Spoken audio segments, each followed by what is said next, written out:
자, 여러분 한 주간 동안 잘 지냈나요?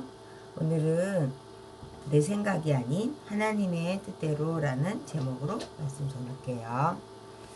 자, 친구들이 멋진 계획을 세우고 있는데 누군가 그것을 방해한다면 여러분은 기분이 어떨까요? 그리고 어떻게 할 것 같아요? 여러분이 조금만 더 크면 이제 그 고등학교 진학을 앞둔다거나 아니면 대학 진학을 앞두고 자기가 하고 싶은 것과 또 부모님이 원하시는 것이 다를 수 있어요. 그래서 이렇게 갈등이 일어나기도 하거든요. 그런데 오늘 말씀의 주인공도 어, 자신의 그 계획과 다르게 어떤 방해를 만났어요. 자, 그게 어떤 내용인지 한번 볼까요? 자, 사도 바울은 1차 전도 여행을 갔다가 돌에 맞아서 죽을 뻔했어요. 그리고서는 예루살렘을 거쳐서 안디옥으로 다시 돌아왔어요. 그런데 얼마 지나지 않아서 다시 신라와 함께 2차 전도 여행을 떠나려고 계획하고 있었어요. 그런데 그때 3년 동안 전도 여행을 다니면서 그 다녔던 그 거리를 성경학자들이 알아봤더니 4,500에서 5,600km나 된대요. 근데 그 사람들이 바울과 바울과 함께 했던 그 사람들이 때로는 매를 맞고 때로는 돌에도 맞고 막 그런 어려움이 있었지만 왜 또다시 전도 여행을 계획하고 있었을까요? 그런 어려움이 있었음에도 불구하고 바울이 기억했던 것은 하나님이 자신을 사랑해서 구원해 주시고 또 예수님을 통하여서 십자가에 못 박혀 죽으시고 자신을 구원해 주셨다는 것을 분명히 알고 있었기 때문이에요. 그래서 예수님에 대한 그 복음을 전하는 것이 그 무엇보다도 중요한 일임을 알고 있었어요. 그리고 하나님께서 자신에게 주신 사명이라는 것을 알고 있었어요. 그래서 그렇게 어려움이 있음에도 불구하고 또다시 복음 전도 여행을 떠나려고 계획했던 거예요. 그런데 두 번째 2차 전도 여행에서 바울은 아시아와 또 에베소 지역으로 떠나려고 계획하고 있었어요. 그 아시아와 에베소에는 에베소 교회, 서머나 교회, 루아디아, 빌라델비아, 라오디게아 이런 교회, 소아시아 7개의 교회가 있었어요. 그래서 자신이 1차 전도여행 때 갔던 곳을 또 다시 가면서 그 교회를 또 다시 돌보고 이렇게 하려고 생각을 하고 있었어요. 근데 그 지역은 옛날부터 교통이 아주 잘 발달되어서 많은 사람들이 오고 갔던 그런 곳이에요. 그래서 그곳에 가서 전도를 하면 많은 사람들이 예수님을 믿게 되겠다. 그렇게 딱 계획을 하고 있었는데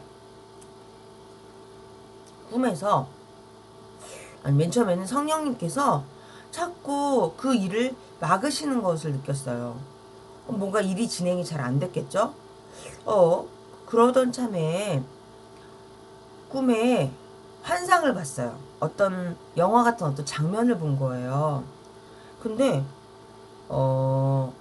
그게 뭐냐면 그 환상에서 마게도냐 사람이 나타나서 마게도냐로 건너와서 우리를 도와주세요. 사도 바울에게 말하고 있는 거예요. 마게도냐 사람이 이쪽으로 건너와서 우리를 도와달라고 그런 환상을 본 거예요. 그래서 바울이 전도하려고 했던 그 방향과는 전혀 반대 방향이지만 잠깐만요.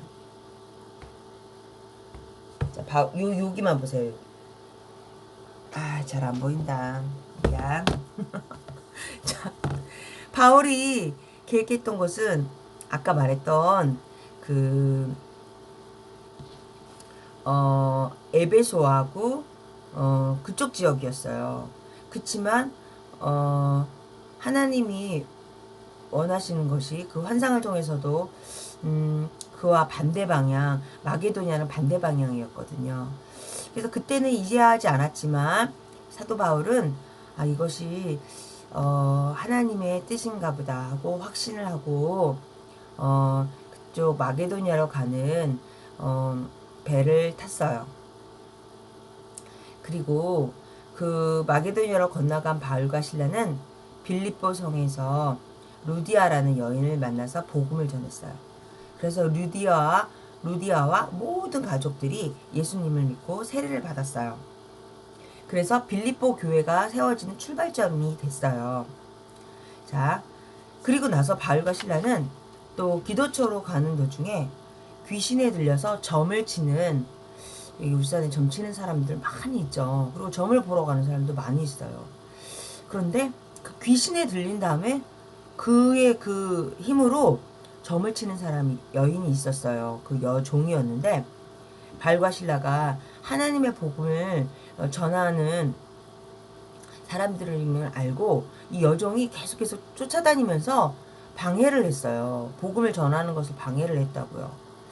그래서 바울이 그 귀신에게 그 여종에게 뭐라고 했냐면, 예수 그리스도의 이름으로 명하노니 그 여자에게서 나와라.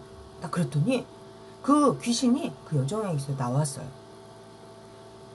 그랬더니 어떤 일이 벌어졌냐면, 그 여종이 점을 치면서 귀신에 들려가지고 점을 치면서 그것을 돈벌이를 했던 그 주인들이 바울과 실라를 신고했어요. 그래가지고 바울과 실라가 막 매를 맞고 감옥에 가게 된 거예요. 근데 그 감옥에서도 바울과 실라가 또 기도하고 찬양하고, 거기 감옥에서도 막 성령이 충만해서 또 기도하고 찬양하고 그랬더니 그 간수가 그 감옥에 있는 그 죄인들을 도망가지 못하도록 막는 그 간수가 그 바울과 실라의 모습을 보고, 저들은 감옥에 있는데도 저렇게 하나님께 찬양하고 기도를 하고 그러네. 그리고 바울과 실라가 그 간수에게 복음을 전해서 또 그 간수와 그 간수의 가족들이 다 하나님을 믿게 됐어요. 참 중요한 걸 선생님이 얘기하는데, 바울과 실라가 기도하고 찬양했을 때 옥문이 자물쇠로 콩콩 닫혀 있었는데 옥문이 열렸어요. 그리고 자기네들이 이렇게 도망가지 못하도록 쇠사슬을 이렇게 뭐 발목이랑 손목에 차고 있었는데 그게 풀렸어요. 놀라운 일이죠. 손으로 어떻게 하지 않았는데 그게 저절로 풀리게 되고 옥문 열리고, 그래갖고 바울과 실라가 도망갈 수가 있는 상황이었어요. 그런데 바울과 실라가 도망가지 않고 간수가 그 감옥에 또 지진이 일어난 거야. 그러면서 막 그 감옥 문이 열리고 막 쇠사슬이 풀리고 이러니까 간수가 얼마나 놀랬겠어요. 그래서 사실 그 죄인들이 도망가면은 그 간수가 죽을 목숨인데 바울과 실라가 두려워하지 말라고 하고 복음을 전했던 거예요. 그리고서 그 모든 상황들을 보고 하나님 살아계심을 느꼈겠죠. 그래서 간수가 예수님을 믿게 된 거예요. 그리고 간수의 모든 가족들이 예수님을 믿게 되었어요. 자, 이렇게 바울은 처음에 아시아에서 복음을 전하려고 했지만 하나님이 왜 막으셨는지 몰랐어요. 그렇지만 환상을 보고 순종해서 마게도니아로 건너가서 복음을 전했죠. 그리고 루아디아 여인을 만나고 귀신 들린 여종을 만나고 그 다음에 감옥에 들어가서 그 다음에 그 간수의 가족까지 예수님을 믿게 되는 것을 보면서 하나님이 왜 이곳으로 보내셨는지 알게 되었어요. 자, 하나님께서는 복음이 유럽으로 건너가서, 마게도니아는 지금의 유럽이래요. 유럽으로 건너가서 땅 끝까지 복음이 땅 끝까지 전파되기를 원하셨던 거예요. 자, 우리 친구들도 우리가 하고 싶은 것을 선택하는 것이 아닌 하나님께서 원하시는 것을 선택해서 하나님께서 기뻐하시고 또 하나님께 그런 순종하는 저와 여러분이 됐으면 좋겠어요. 이게 당장에는 쉽지 않을 수 있지만 그것이 하나님이 기뻐하시는 길임을 알고 여러분과 제가 순종하는 그런 삶을 살았으면 좋겠습니다. 그러면 기도하고 마칠게요. 하나님 아버지 감사합니다.